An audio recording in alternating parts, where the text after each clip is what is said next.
Hello, hi. Our guest is here, so I'm going to request her. Hello, everybody that's coming in.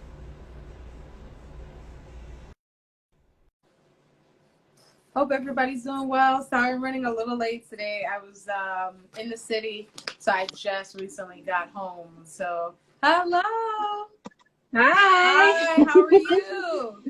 Good. How are you? I'm good. I'm good. Thank you. Sorry for my little delay. I have to go into the city today, so things here in the city they're opening back up, but it's just still a lot of Yeah. delays in the train. So when I tell you I left Mm-hmm. for 3 o'clock to come here for this time, and I just got here on this time, so that Oh just my gosh. yeah, so that goes to I tell you was how just delayed watching things your are. stories too.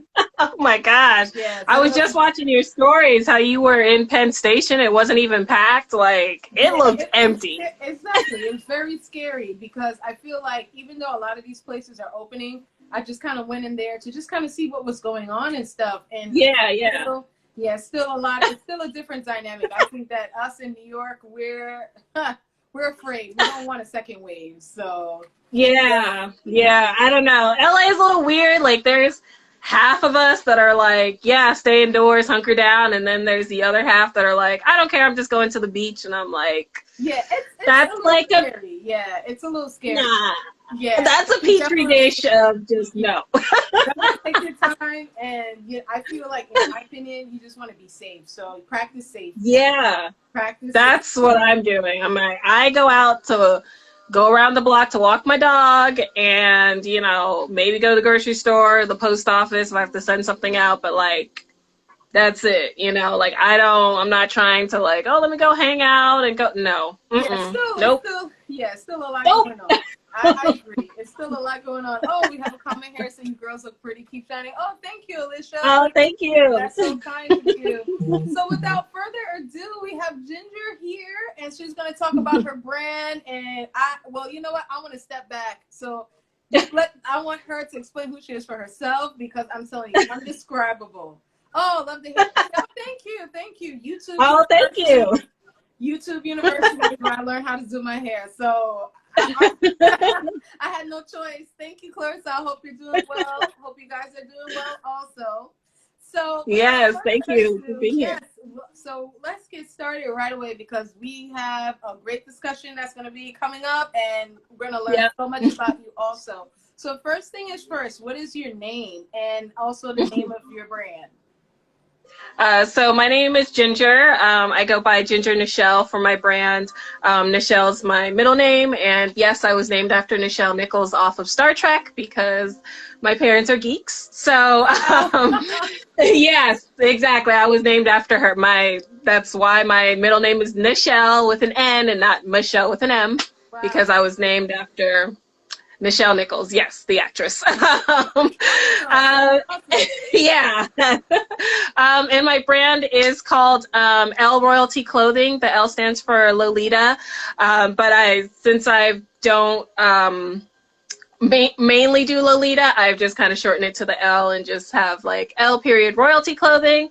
And my brand is just really colorful, Barbie, pink, rainbows and unicorns, very much just a little bit out there, but definitely wearable for everyday wear. Not so much Harajuku street fashion where it's a little bit more outrageous. It's pulling inspiration from that, but like toning it down a bit. But my girl definitely wears colorful wigs like myself. Very into, Barbie and pink and girly and all of those things. So that's who I am as a brand. Just if you just think of like Barbie riding a unicorn, that's me. And I think that's great because I think when you think about that, you think about happiness, you think about joy. I feel like vibrant colors are colors that gravitate you to be like happy, and it's not like, oh, I don't know. Like I feel like nobody's ever said, oh, I've seen happy colors, I don't want to wear it. Yeah. Yeah, You know? exactly. Yeah, like I've never. I think It it's might be a few, yeah, but I've never seen that. So that's great. yeah, same. And where are you from originally, and where do you live now? So I'm actually from LA and born and raised Los Angeles, and that's where I live is in LA. I've been here all my life. I mean, moved around little mini cities within Los Angeles because Los Angeles is so huge. But really, I've born and raised in Los Angeles and still living here now. My parents are from Cleveland, Ohio, but they moved here in LA like in the 70s before, like 10 years before I was born. So, Wow. I'm basically LA born, born and raised. I haven't been to LA yet, but I've been to San Diego, and I must say that Oh, yeah. California is very naturally beautiful, and I love that how it's Hmm. such a nice natural scene, and it's just very scenic. Yeah. And it's a different quality of life, and I think you could really appreciate it because you could draw inspiration from so many things. Yeah, yeah, definitely. It's, because it's such a weird, almost like a weird place where we live because it's like we have the beach, we have the mountains, we have the forest. Like we can literally kind of go to so many different places that have just like different like weather conditions really, and still like be within like 30-40 minutes of driving to each one of those things. So it's, if you want to get away and go outside of LA, like you really have to drive like 30-40 minutes, and you can, go to the beach, go to the desert, go to the mountains, go to the LA forest, and you can get a complete change of scenery, which is wonderful because, I mean, now can't really do that so much, but, Yes. but before all this, Yes. but yeah, yes, when things kind of return to normal and all of that, definitely, I will, because I do miss going to the beach. Like I haven't been to the beach in so long, and I miss kind of just sitting in the sand, listening to the ocean, just kind of sitting and being within my own thoughts, and I think it's great that LA can have that because you can go to any different place and kind of be alone in a sense, as opposed to, being in the hustle bustle of like downtown LA and city life. And, even in the valley where I live, it's still like, a lot of people, but you can kind of leave that and kind of have a moment to yourself and change your surroundings and, kind of get a new perspective or see something that inspires you. So definitely. And I really want to draw back into that question about LA. So my question to you is, in LA, what are some of your favorite parts that you like to go to and maybe, let's say, look for new inspiration for your collections, or maybe look at fabrics? Can you tell us a little bit about that? Yeah, like I said, like the beach for me is like really one of the main places that I like to go because there are so many different beaches here, but the one that's closest to me is like Santa Monica and Venice Beach. Oh, okay. So yeah, that's the closest because that one's about maybe, I mean, like a good day on the freeway is about 40 minutes, a bad day on the freeway is about an hour, but, so it's pretty close, and those beaches aren't that packed in a sense. Right, like right. Santa Monica Pier, yeah, like because everyone goes on the pier and looks around, but like on the beach you can find yourself like a spot No. and not really be bothered by people walking around or like walking next to you, or you don't feel like packed Yeah, in. exactly. So beach is like number one for me. I'm not too much of like outdoors in the like grassy kind of area, only because I just don't like bugs and like all that flying around. Like, Oh, I agree. I agree. That's a different so for a different day. yes, yeah. So that whole thing, like I've never been camping. Like I just can't, like, for me camping is like in a cabin with running water, not in a tent. So, that's just that's just how I live my life. I know it's very California girl of me, but that's just how I just can't. But like for fabrics and things, that's in downtown LA. That's where all the major like wholesale fabric stores are. So it's very different than going into like a Joann's or a Hobby Lobby or a I don't Michael's, I think, sells fabric too, or one of those places, or like Walmart fabrics and things, because you're buying it more at the wholesale level where and it's like 60 inches wide, and it's just bolts and bolts and bolts and bolts of fabric in these like little tiny little hole in the wall little shops. Right. But it's very much like most of the shops you have to know what you're looking for, because a lot of the people that are selling them, they don't know, or they're just trying to make a sale. Like you can say like, oh yeah, I'm looking for silk, and then they show you satin and they're like, yes, this is silk, and you're like, no, this is not silk. Yeah. Imported from it. Like when me and my friend were looking for lace, this one guy we went to, he kept saying, oh, all this lace is imported from Italy. And she's like, imported from Italy, and we stepping on it because everything was just piled in there. She's like, there is no way this stuff was imported from Italy. No. So, but yes, but I mean, I love going to downtown because you see all the different fabrics, and for me, like I don't sketch like all the time. I feel like I start designing when I find the fabric that I like, and that's what inspires me. So I'll see the prints, I'll see, colors, and I'm like, hey, I can, like, this would make a great dress. Like this one could, be like a set or something like that. So I'm very much like, I look at the fabric, feel it out, and then once I start either draping or flat pattern making, is like that's when the creative process is really happening for me. Right. But I truly love like picking the fabric first and then designing into that fabric. Great, and I think that's really inspirational what you just mentioned, because I would always assume it's like always the other way around. Like you always sketch something first, and then you're like, hey, let me go look for it. But I could actually see that making sense now, where you could actually have the fabric, and then you could be able to kind of like manipulate that in the sense to say, hey, I think it would look better as a dress, or I think it may look better as a top, or something like that. So I think that's really cool. I think I really like that. So wow, and your designs are. So we're gonna get into that. We're gonna get into that. So how long have you been a designer? So it's funny because like my brand is actually very brand new. Technically, my brand is only 3 years old. Like I only officially launched Elle Royalty Clothing in January of 2017. On the 24th, on my birthday, actually. It's a birthday present from me to me. But that's when so I'll always remember the date.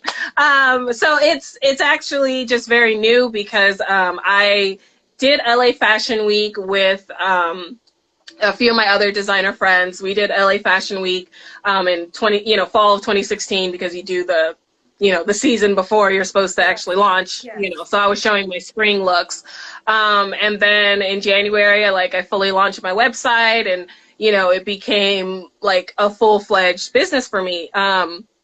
Before that, I have been working in the fashion industry almost 10 years at this point, and I was in the fashion industry on the corporate end.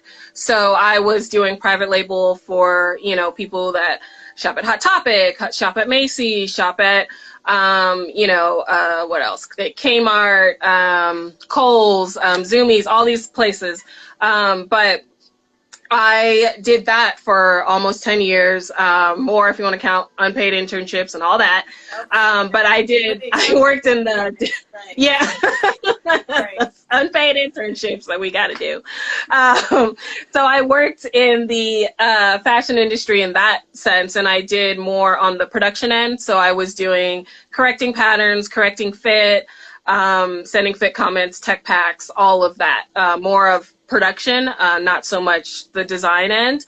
And I've done everything from assistant work to being a manager of department and building it from scratch. So, but I felt like in about, I want to say 2019, probably actually around, I guess a year ago around this time, I was like, well, I want to focus on my clothing business. Like I've, learned a lot of things in the from the corporate end, doing, you know, side gigs, doing all these other little things that I just really want to focus on me and give my creative energy into what I want to do. So I decided to quit my job in the fashion industry, get a job working at a dance company slash costume shop as their costume designer. So I can have more time to work on me, because the corporate end is very demanding. Like, it was 10, 12-hour days every day, like, Yes. and sometimes weekends. Yeah. So it's very demanding. The fashion industry is not, like, especially in the corporate end, it's not glamorous or anything like that. And, you know, I worked at Fashion Nova. That was my last job in the fashion industry. I would say, like, corporate end. And, you know, a lot of people are like, oh my gosh, Fashion Nova, I love it. Da, da, da, da, da. I'm like, got some tea for you, but I know, that's I not. know all too well. I know all too well. It's funny you say that, because I don't really shop at Fashion Nova that much, but I had these pants that I had bought from them because they had a pretty good sale, and I had to return it, and then they give you a credit, so I had to repurchase the pants or whatever. I just now got it, and that was from March, and I was just like, oh my gosh. I forgot I even bought the pants. They came. I'm like, what is this? I was just like, oh, I bought something. And they were like, oh, this is, and I was like, yeah, I totally get it. So I could definitely understand that. Definitely working in a corporate setting, you wanted to be able to expand on your brand. You wanted to be able to expand on your craft, and you wanted to be able to take your brand to the next level. Yes, definitely. Yes. Definitely. And that's my goal for this year. Because even with working, you know, in corporate, I had to kind of take a break from my brand in a sense. Like, I wasn't creating as much as I needed to, as much as I wanted to and needed to in 2019. You know, and just, there was just, like, so much kind of going on just in my personal life that I just couldn't do it. And part of the reason was, like, working anywhere from 10, 12 hours a day, just being exhausted. Like, how am I going to now create, you know, at 8 o'clock at night? And, you know, I got to go to bed, you know, at 11 or midnight or something, so I can get up and go do this all over again. So, you know, I kind of took, you know, this year I was like, you know what, I'm going to really focus, refocus, catch back up on things. I was able to hire 5 interns to, like, help me with my business, like a social media girl, Gianna, who made the flyer for us, two bloggers, Kelly and Claire, who are constantly blogging on my website and keeping up with that, because, you know, all these things before, like, I was doing by myself, and it was just too much to do. So I was like, well, let me try giving some pieces of this out and seeing how, you know, this whole thing works out. So, like, now I have, you know, also I have my friend Lindsay also helping me as well, who works as a sales, done sales in the fashion industry. So she's helping me more on that end. And I have someone helping with my line sheets, and a video editor, you know, as well, Baylind, who's also helping. So it's like I'm kind of, like, giving some away so that I can focus on just creating things, getting them shot, and putting them up on my website. Because that's literally the hardest part of it, is when I don't have the creative time and energy that I used to have. Because when you know, my other jobs that I've had, they've been like, you know, 9 to 5 or 9 to 6, done, that's it, you know, and you don't have to come weekends, you're good, you know. But you know, some of the jobs I've had been very draining, so it's very much like a whole different outlook that I have, and a whole different way I want to have my business going, you know, since now that I have more of the time for myself, and I can invest in, and I can actually make lists and check off and say, like, okay, this is what I need to complete, and when and how, and all of that stuff. That's really great, because I think, you know, that's the problem that a lot of people, I would say, that are up and coming may face, which is time for them to be able to create, but still use their time to also be on social media and advocate for their brand, and also try to incorporate, like, use funding for the brands and try to figure out all that nitty gritty stuff where it's really hard. So I think that's really great that you said to yourself that, yes, I want to be able to have more time to focus on me. Then in the meantime, I also want to establish a team that believes in my brand. Yeah, yeah, exactly. Because I would rather, and I was talking about this also with Ingo, the designer I went live with, and it always seems like weird in the fashion industry that when I had when I interned, like I didn't get paid at all. And it was a lot of me driving around, me picking up stuff, me dropping off stuff, me running from place to place and all this extra things. I had to use my laptop, all these things where I had to use all of my things and I had to do that. But there was no compensation for it. And, some places I didn't even get hired or they couldn't hire for whatever reason. But, for me, it's like I want to try these people out for the 3 months, 3-4 months, and they still get their school credit and everything else. But I'm like, I'm going to pay you a stipend. And if things work out and you want to still work for me, then we'll figure out a rate and we'll pay, I want you on the team because you've been doing it for 3 months. Why am I going to be like, okay, if I go, if I, turn over and just become famous tomorrow, like Beyonce calls me up, I'm not going to be like, okay, I need a whole new team now. No, you've been here, so why not hire you? I love that. I love that. Not only are you passionate about your brand, but you're passionate about investing in your team also. And I think it's very important because as you can see from a lot of designers that are well established, they have a strong team, whether it be marketing, whether it be with their finance, and that strong team is holding down all of the different paperwork, I like to say, while the designer is actually trying to create. So I think having that parallel strategy in your brand is definitely going to push you above and beyond. Yeah, that's what I'm hoping. That's what I'm hoping. Because I want to treat people better than how I was treated or how I wanted to be treated or how I want to be treated. That's, I feel like, the best way. And it's not fair just because, oh, well, this person was interning for you and they don't have, 10 years of experience, so let me go hire the person with 10 years. Why? This person has been doing the job and learned it and figured it out and helped you grow and all of that.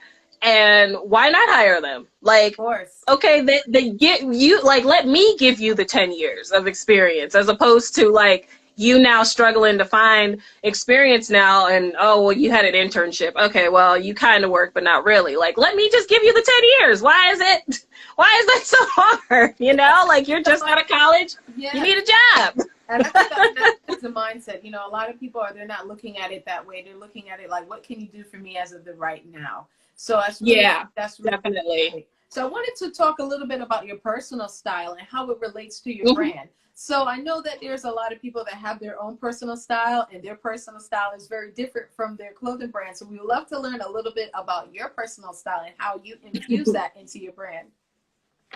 Well, I think my personal style is pretty close to what my brand is. I am very, I do wear wigs all the time. I also cosplay. I was cosplaying, and so I would wear costumes to Comic-Con and conventions and stuff like that. So I'm into anime and video games. So I'm a nerdy kind of person. So I've always had colorful hair for maybe about almost 10 years or so. I've been kind of doing this. So it's or even a little bit longer, actually. Hold on. I think actually 13 years. Yeah. So, I've been bothering my mom with my crazy color wigs for a very long time. She just wish I'd just wear an afro and call it a day. But I'm like, no, I want my hair pink. But, I don't want to dye my hair. And I think that, and I love that you said that because you know what? I think people have to stick by what they love. And just because you love something doesn't mean that it's going to be oh, I have to really care about what people think. You love what you love and you wear it pridefully. And that's great. And that's what I loved about you and your brand. And that's why you stood out a lot in fashion. We will get into that, people. That's coming up. We don't want to take away the attention coming in from here. So that leads to our next question as far as for your brands. Do you follow trends or do you set your own trends? I don't really follow trends. Even like, cause like typically spring, summer, resort, like that's all bright, and then fall you kind of wear darker colors. But for me, I don't really follow that trend. I kind of just design for my target customer. For me, my target customer, what I believe that they would wear, and I pretty much always kind of do like pastels and florals and um, bright colors and things like that. Sometimes I do check the trends just to see where on the scale I am. And, I can, like, some of them I'm actually pretty close, even without even looking at it or just trying to. It's just more of like, usually pastels and pinks and, those kind of colors are for spring, but like silhouettes and things, I don't really try to follow the trends. I more try to set the trend. I feel like, as an independent designer, most people want to see something new that they haven't seen from, mainstream designers. Right. They want to see something very unique, very, you can't get it in like Macy's or Nordstrom's or, Zara or any of those types of stores. They want to see something that's, completely like off the wall, not from, not following any trends. So I agree. I I don't really follow them. I just kind of design what I like and what I think my customer will like, and then kind of just go from there. That's great that you say that because, and I think that is very important as a designer to always have that creative eye, as I like to say. Because earlier today, before I was on my way home, I had to stop at Old Navy, and Old Navy had like the 60% off sale. To be honest, Oh, nice. I mean, no offense to anybody that loves Old Navy and Gap, but this place gives me anxiety because everything is so plain. And I'm just like, Oh yeah, yeah. It's like basic tees, basic jeans, and I'm just like, like Yeah. even in pajamas, I want something outrageous. So it's Yeah. I mean, that's just me. And so it's like when I see a lot of plain things, I know it works for some, but I really encourage the audience members that look at stuff that identifies with your personal style. Just like how you said that you use your personal style and identify with your brand. And then now customers, they're identifying with you by buying the clothes that represents them. Yeah, exactly. Yeah, so it's always exactly. And I feel like, yeah, and I feel like it's like people love dressing up. Like even if it's just to go outside, to be inside, just take some pictures. Like they love dressing up. So if you're gonna dress up, you might as well like have fun with it. You might as well not be like plain tee, plain pants. Like like how Old Navy is, like you said. I know, and it's funny because I used to work at Old Navy back in like high school, and like all I did was just fold jeans all night. That's all I did. I didn't do anything like. It wasn't like fun or exciting. Oh, you can merchandise stuff together and get creative. Like, no, it's the same like color, red, blue, black, yellow, green tee, and then blue jeans, black jeans, and that's it. Like that's all I like, it's very, as I like to say, it best fits your needs for basic styles. Like if you need a black jeans, or if you need maybe something for work attire, or just something to lounge around, it works perfect. But definitely, I would love to move along to another question now about your overall collections. So tell us a little bit about your overall collections that you've had, and how many collections have you created? Oh, how many have I created? Oh, I gotta think. But my collections overall, like I said, they've always kind of they've always had pink in them. I think like every collection I've done has had some kind of pink. They've definitely had florals in them. I want to say like pretty much all of them has had florals. I've done different ones where I've done ready to wear, like separates, jackets and pants and dresses and things like that. And I've also done lingerie mini collections as well, like more capsule collections. So I've done, I mean, that's the two that I like kind of stick with is ready to wear and lingerie. I want to say, how many have I done? So I did the one in 2016. I did New York in 2017, 2018. But I also have done, so that's 3 at least that were like runway on a bigger platform. But then I've done so many smaller like fashion shows in LA. I don't even know how many. I mean, maybe we could say like probably maybe like 8, maybe even more than that. It might even be closer to 10. Because recently I did, the last fashion show I did was in January, and that was just a lingerie capsule collection that was inspired by like Alice in Wonderland.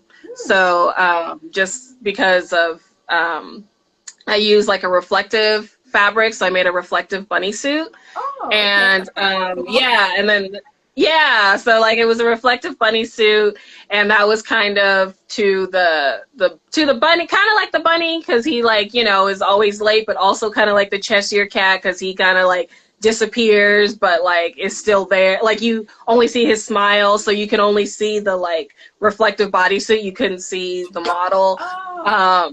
Yeah, and I did some red lace dress that was like the queen and things like that. So yeah, I mean, maybe I want to say probably about 10 if I include like capsule collections.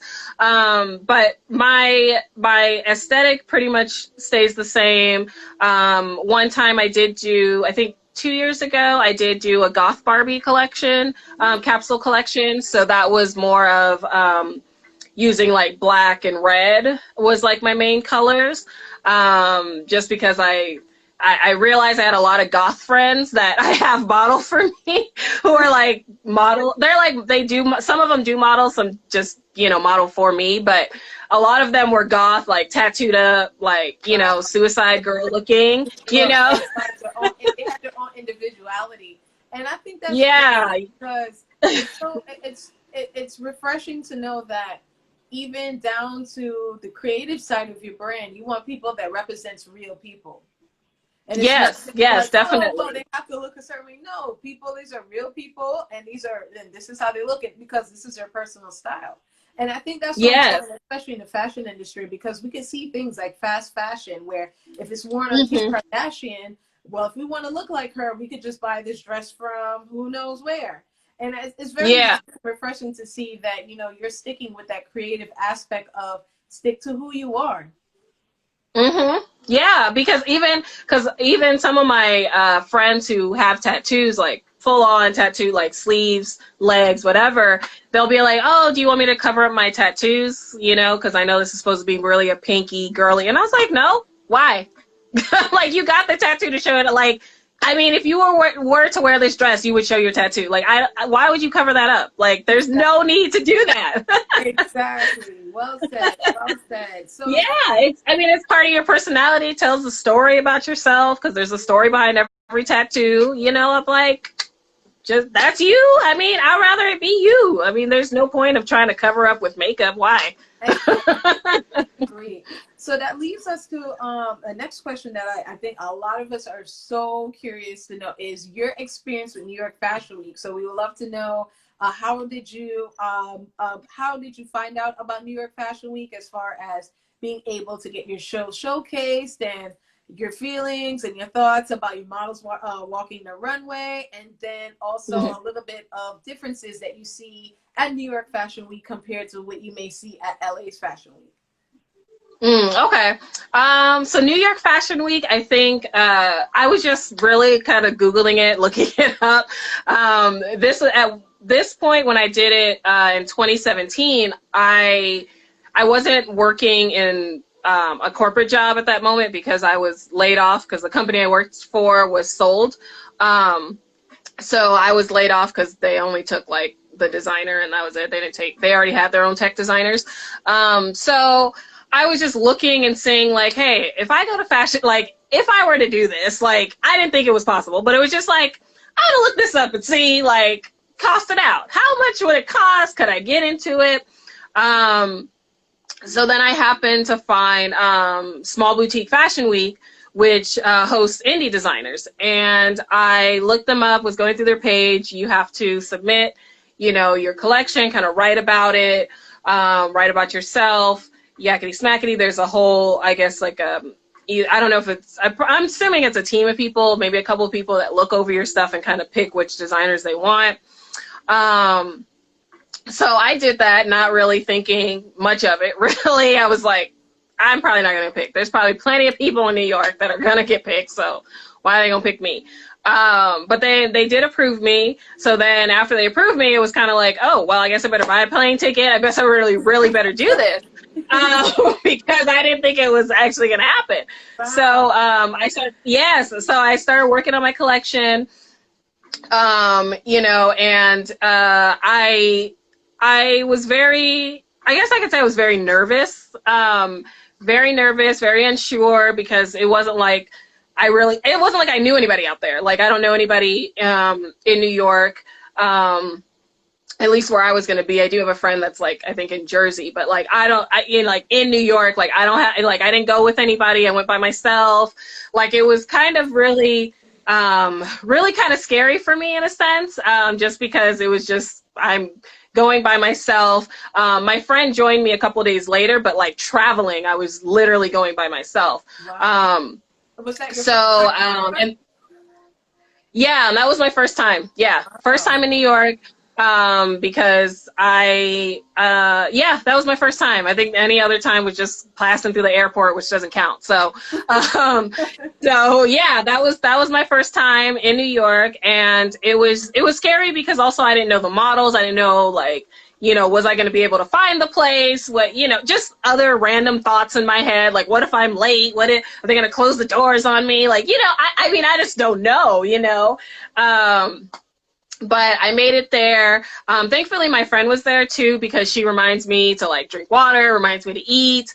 If I start crying and having a meltdown, she's there. Like, I was really happy she was there, because just certain things I'm just like, well, I don't know. Like, I want my girls to wear wigs, and then we're sharing models, so not all my models could wear wigs. So then I'm like, well, it doesn't really look even now, because some of the girls have wigs, some don't. But I have to share models, so I can't really say anything. And then I was like, but it takes away from my aesthetic. Like, they're all supposed to look like Barbie dolls, and, you know, but it's, you know, it is what it is. But I think once you get to that point where the show is happening and like we're all going on the, like, it's on the runway, you're doing the final waterfall, like that's when I was like the most happiest, even though I was stressing out before, like crazy before stressing out in the weeks leading up to it. But like once I'm like on the runway and I see all my girls dressed up and like in my stuff, like that was like the best part. So like those like crazy like weeks before and all this like crying and being up late and doing everything and all that, it was like, it was worth it, because in the end it was just really surreal and beautiful. And that was like the first time I did like a big ball gown. And you know, the model was like, she was really beautiful. She was really tall. She, I don't even think I told her to, but she like did this spin on the runway, really well. And she was wearing this big petticoat that my friend had helped me make, you know, when I was here. So, it was really beautiful. And then like when I posted the video of the finale look, like all my friends were like, oh my gosh, Ginger, this is so beautiful. I'm so proud of you. Like, you know, you did the thing. And like, you know, my friend that helped me make the petticoat, he's like, yes, my energy is there with you, girl. Like, I'm there with you, you know? So it was such a beautiful, wonderful experience. You know, I learned a lot of, you know, like, okay, this is what I need to bring backstage. Because even though I say like, hey, my model should be, you know, like 34, 28, 36, like I'm not going to find that exact, you know, person. So like maybe I need to pin some things at the back, or, you know, kind of stitch some things down. So it is what it is. So I did learn, did learn a whole lot, being there, but it was really wonderful, because, you know, when I was just walking around the city and people are like, oh, where are you from? Whatever. I'm like, oh, from LA. I'm just out here for New York Fashion Week. Oh, you are? I'm like, yeah, I'm doing a show. They're like, oh my God, you're a designer? That's so crazy. I'm like, I know. Like, I'm just a little girl. I must say, I'm sorry, my shoe, I don't know what happened to my shoe here. It's so weird. But I must say, New York Fashion Week is a big deal, and I must encourage that it doesn't matter how big, how small, just to be able to showcase in New York Fashion Week is just an accomplishment in itself, because there's a lot of people that, you know, year after year, they say that they can, and in some way they be like, oh, maybe I'll wait for next year. And for you to execute that plan, have that vision, and be able to accomplish it was just amazing. And even about Small Boutique Fashion Week, what I learned about Small Boutique Fashion Week was that majority of the brands that they have at that fashion week, you know, they're just like you. They're smaller brands and they make everything by hand. And I felt like, honestly, that was one of the best, like, that was one of the best events that I went to during that fashion week that time, because you could really see the passion. You could really see all of the designers' hard works behind those particular items. And I'm not saying that you can't see that at a larger show, but sometimes some of these larger shows is a lot of things going on as far as like paparazzi and stuff. It takes away from the focus of the actual designer. And I loved that particular fashion show because it was funny. Prior coming to that particular show, I had an event with Claire Summers. So it just happened that I saw people that were going into that particular show, and I thought it was the same event. So I walked right in and sat down, and I'm like, wait, this is a show. I'm like, oh my God. It was one of the best things I've seen. And I think even their collection, I remember the models having the pink. Some of them had like short cuts. And then I believe they had like this nice clear, I believe it was pink trench coat, I believe it was. Yeah, the raincoat. Yeah. Yeah, and that goes to tell, that was like, what, almost 3 or so years ago. And I still that was, that was 2018. Yeah. And I still remember the details. So I really encourage you all that even if you happen to go to New York Fashion Week, Paris Fashion Week, LA Fashion Week, look for all of the different designers that were there, locally, not locally. Just look around for different things, because I know sometimes a lot of the bigger designers, they have some of these massive shows, but trust me, shows including like your runway show are sometimes they blow the brands out the way. And it's not a competition. And in my mind, I feel like it's about your art, and your art speaks for you. So I'm just extremely proud of you. And like you said, for you to come out to a New York is not an easy place. As far as when you're coming in and looking to travel around and navigate around, you know, it's so busy, so fast paced. And for you to come to a whole new city across the nation to come to New York, that is deserves a round of applause. So I think that is just utterly amazing. And it just goes to show you that nothing, if you set your mind to it, you could definitely do it. And I think you're a prime example, and your brand is a prime example of that. And I feel that whoever is listening and watching this live right now, please pay attention to the way how you executed your visions. And that is what it's about. Yeah, no, it's very true. Like, and you know, and it's to add to that, it's just about taking that chance, because, you know, I was going into it thinking like, oh, I'm not going to get picked. Really. Like, I literally went into it thinking like, I'm not going to get picked. You know, there's plenty of other people. There's plenty of people better than me. So I'm not even going to talk myself into, you know, going. But like, now it's just like, you know what, like manifest what you want. Like, if you really want to like go to New York Fashion Week and be a part of it, like, then, you know, do that, you know, because I wouldn't think that I was going to be able to do it. And then I did it. I did it 2 years in a row. I did 2 shows because I think the 2018, the year that I met you, I had done another show the day before. And it was the same kind of process where I was a little nervous about getting into that show, because I had to talk to the director of that show. Like, I had to have like an hour-long phone call with him about my collection and who I am and my design aesthetic and all that. Yeah, I didn't think it was going to be that long. He said, you know, like, oh, we're going to talk and call, you know, talk to each other. But I didn't think it was going to be an hour long, but he just kept talking to me about it. So I was just like, okay. But, you know, definitely, I would definitely say just, you know, just try, because the worst people can say is no. Like, if the worst they can say is no, you know, not this year, try again, you know. I would have hoped to do it in 2019, but just a lot of things were happening. But, you know, I do want to go again. You know, I do want to go again.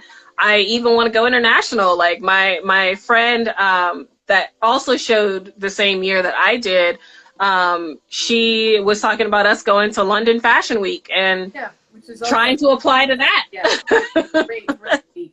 I totally agree with you. And I think that the sky's the limit, especially when it comes down to your brand. And I think when it comes down to fashion, it's always great to be known locally, of course. Mm-hmm. Wrong. But the fact that if your brand is international, I feel that it also brings you customers, and it also brings you Yeah. new opportunities to have your collection showcased and all over the world. And I think it is, I mean, it's a feeling that's undescribable, I think. Yes. And I think you'll really Yeah. enjoy London Fashion Week. London Fashion Week has a great fashion week as well, and they're very Mm-hmm. diverse as far as some of the different designers they have coming in. So, Oh, nice. and then now another question that I wanted to ask about in reference to everything that's been going on with the COVID and the recent current events. How do you see your brand moving forward? Do you think you may want to do a digital fashion show as we've been seeing from some of these larger brands? Yeah, the good thing about this, quarantine and, kind of stay at home order, it's had me have time to like sit and refocus and like figure out what direction I want to go in. It has enabled me to go on. It's enabled me to like go back and do like back end work of like making line sheets and doing those things so I can get my collection into boutiques and all this stuff. So for right now, I think what I'm planning on doing, since live shows aren't really going to be a thing for a while, I'm sure. What I'm planning on doing is to have to do small capsule collections, and I want to. It might even just be like one or two, like one of like my model friends or whatever, and I'm just recording them walking down a runway, but it might be like outside basically, but just recording them walking down a runway and then kind of splicing it together and then, adding it to my YouTube channel. And I'm like, this was the runway show for this capsule collection, like I have to be kind of,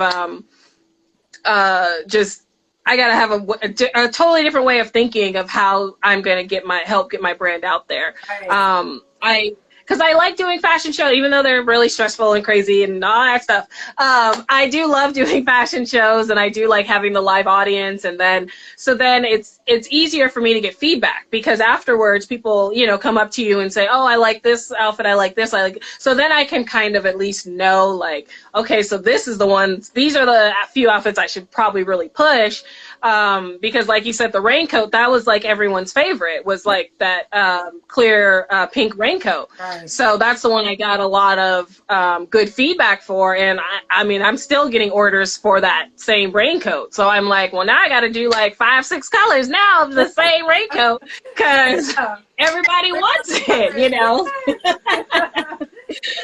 Awesome. So that's kind of my next goal is to do a series of colors of just that raincoat. I might, do different ones where some have hoods, some have pockets, some have, some are shorter, some are longer, whatever. I'm going to do like different versions of it.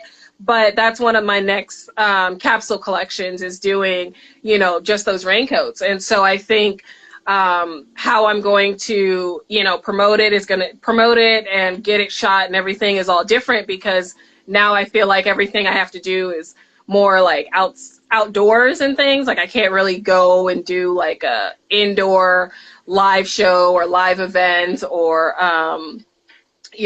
be a part of some art show or something like that. Like everything I have to do, it's more of like, I have to pull resources where I can, get a photographer and, just videotape this, this happening and, videotape, like I said, the girl walking down the runway outside. And then that's the runway show. I'm trying to build up my YouTube channel since I have a little bit more time and, do more lives like this one. That's why I was like reaching out to you. I was like, hey, I actually want to do a live with you, girl. Yes, I'm so glad you did. And I think that's great that, you took the step to even want to do more and showcase the brand, because I think for a lot of people that love fashion like myself, we see the clothes, but it's very rare that we get a chance to hear the designer's story behind the brand at Mm-hmm. times. So I think it's always great to see that, because we get a understanding for who they are and know that, hey, they're human Mm-hmm. just like us, and then they Yeah. had a dream and they just saw that dream and made their dream come into reality. So I was really glad that you Mm-hmm. did reach out. And one other question that I did have asking about that is, what kind of struggles do you think that you face being a designer? Mm. Well, the biggest one is definitely having people buy into your art. Yes. Because, it's kind of like other art mediums in a sense where, like, if you paint a painting, you got to get somebody to understand it, like it, and want to buy it, put it on your wall, things like that. So design work is the same, because since I make everything myself, like I pick the fabric, I pattern make, I sew, I finish, I embellish, hand sew, whatever I got to do, I do it all myself. Some people are like, well, you sell your crop tops for 25, but I can get them for like $10, over here at this at Forever 21 or something. It's like, well, yeah, but I mean, they are doing production overseas, and all they do all day is just run it through the machine, and that's it. And then, in like a couple years, it'll disintegrate on you. So, people don't fully understand the like difference of doing something where you're like doing it handmade, and by yourself. Like, you don't have all these different outlets. I'm like, Forever 21 has thousands of employees. If you count all the like stores, their headquarters, their factories overseas, they probably have a good 1,000 employees to do everything.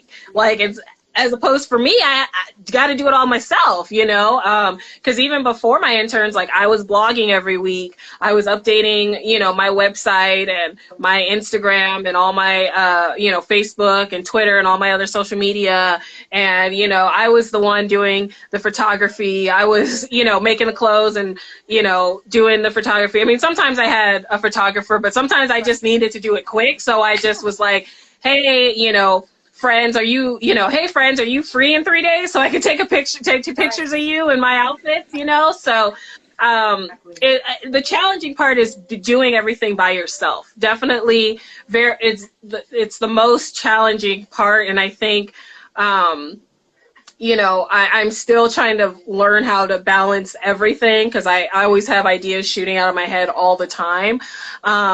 But I think the hardest is really balancing, trying to do everything. And then, on top of that, still, being aware of worldly issues that are going on. And, like, we're having the civil rights movement going on again. And so it's like being aware of all of those things and not like going crazy and being like, okay, I mean, I want to like save the world, but also I want to make this dress. Like, it's very, very difficult to kind of be like, okay, well, I kind of want to do both, but I don't know. Maybe I just like, so it can be very, very difficult to like navigate that. And then, thankfully, I feel like I've never had someone think, just because I'm a Black designer, like, oh, is your clothes urban? Like, thankfully, I haven't really had that. I think because I've always come across with, these pink pink and, wigs and colorful wigs. So they're like, well, there's no way this is like urban design. But I've had other friends that instantly they see like a Black designer and they're like, oh, so you do like urban wear, or you do streetwear, like automatically. And it's like, no, like, and I interned for somebody who said, she never used to use her face. She does now, but she never used to use her face as any promotions or anything, because she was like, they see me and they'll just think I'm urban. Mm-hmm. And, she was all like, I'm not urban, I do contemporary, but people will see me and they're like, oh, you do urban, you do streetwear, like automatically. So, I think, thankfully I haven't had that yet, or if somebody has thought that, maybe it's quickly changed after they see the rest of my garments and things. But I know that is a problem, just being a Black designer in general. Like, people will automatically assume something, or they assume that, you know, maybe the quality isn't as good, or, you know, you're just faking it, or I don't know, something. There's all these assumptions around that or maybe you're not as good, or, you know, whatever. But it's really like everybody copying our style. Really, everybody copying our style, because you can always trace it back to some Black woman somewhere for some reason. I agree. And I think, like you mentioned, but with a lot of, people, you know, naysayers, as I like to say, sit there and they think, maybe less than your art or design, Mm-hmm. fact of whatever they may think. And and I want to say kudos to you to continue doing what you love and continue pushing the barriers outside of what people think is categorized as one image of fashion. And I think that is really important, because there isn't, well, I would hope that now, due to the recent current events and everything that has been going on, people are now opening their eyes and their horizons to see that there are different expansions of fashion within the Black industry, and not just only one collective group of, like you mentioned, urban wear. There's a lot of different things, and there's a lot of different designers who have been creating and recreating so many different collections that is just, like you said, just as high quality as Gucci, just as fashionable as Fendi. So people can invest in such. And I think that really motivates me for my next question to you is, what advice would you give to an aspiring designer right now? I would definitely say, you know, stay true to yourself. I say that a lot, and, you know, and because I feel like sometimes you might get caught up in the, you know, thought of, well, maybe I should, you know, if I was like this person, maybe I could do this. If I was like this person, and I'd be lying to you if I said I have never thought that. I have thought that. I've thought maybe if I wasn't so nice, maybe I'd be in a better spot a lot of times. But you know what? I'm a very nice person. I'm a very giving person. You know, I don't always, if somebody needs help or somebody needs advice, I'm always like open to giving it to you for free. I'm not like, oh my God, you got to charge me for my services. Like, I'm very much like giving. Like, I feel like everyone has knowledge, and if somebody can point you in the right direction, that's so much better than just saying, oh, well, just, you know, Google it, or, oh, you know, I just did a little thing. Like, no, if you really need to know, like, well, how did you start? I'm like, well, you know, start by learning the basics. Learn how to sew, because even if you're going to be a designer, you need to know how to sew, how to construct, you know, how to do pattern making. You might not be good at it. That's totally fine. You can hire somebody to do it that knows what they're doing, but you need to know how to explain your, you know, your vision and everything, and explain it in a way so that the pattern maker knows what you're talking about and the sewer knows what you're talking about. So when it comes together, it looks like your, you know, original drawing. So I would definitely make sure to know, like, how to pattern make, how to sew, you know, intern at a place, you know, and learn the fashion, you know, how it works in the fashion industry, because that's helped me too, even though, you know, I, you know, don't really work in it anymore on the corporate end, but like working at a corporate brand, you can see how it works in the design room and how they design for a certain amount of time. And then, you know, 3 months later is when production comes out, and you can learn production timelines, and you can learn how to fit clothing, because you can design and do all those nice things all you want, but if you don't know how to sew, pattern make, fit, you can't explain anything. You won't be able to explain anything. So even if you don't plan on sewing your own stuff, pattern making your own stuff, I get it, because not everybody wants to do that. But having the knowledge of it will be so much more helpful. You don't have to go and study it, you know, in school for like, you know, 5 years like I did. You can literally like take a sewing class, you know, go to the community college, take a pattern class. That's it. Just take one, you know, sewing 101, pattern 101, just so you have the concept. So when you're coming up with the idea, it totally makes sense, instead of being like, let me do a low cut front and a low cut back, and then I don't want any seams in it. It's like, no, that's not possible, you know, not possible. So, you know, so then you'll understand how a garment works and things like that. So I would definitely say learn as much as you can. You know, don't be afraid to ask any questions. If you don't know something, just say, hey, I don't know. Can you tell me what that means? You know, if, you know, somebody says a term you don't know, say you don't know, whatever. You know, I totally I would definitely say that. I see that we're getting short here for our time, for our remaining time. So Yeah. what I would like to do, I would like to do like a short little part two. So maybe we could open up the Okay. floor for people to ask you questions, and if they have any more aligning questions, because I feel like this is such great information. Shame on Yeah. IGTV Live for just cutting it off just like that. So I didn't want it to go Oh, on. yeah, I know. It's only an hour. Yeah, we cut it off with the timer. So we will be right back with our part two. So we're gonna Yeah. hang on for about 10 more minutes so we could be able to get some questions. So guys, we'll be Yeah. right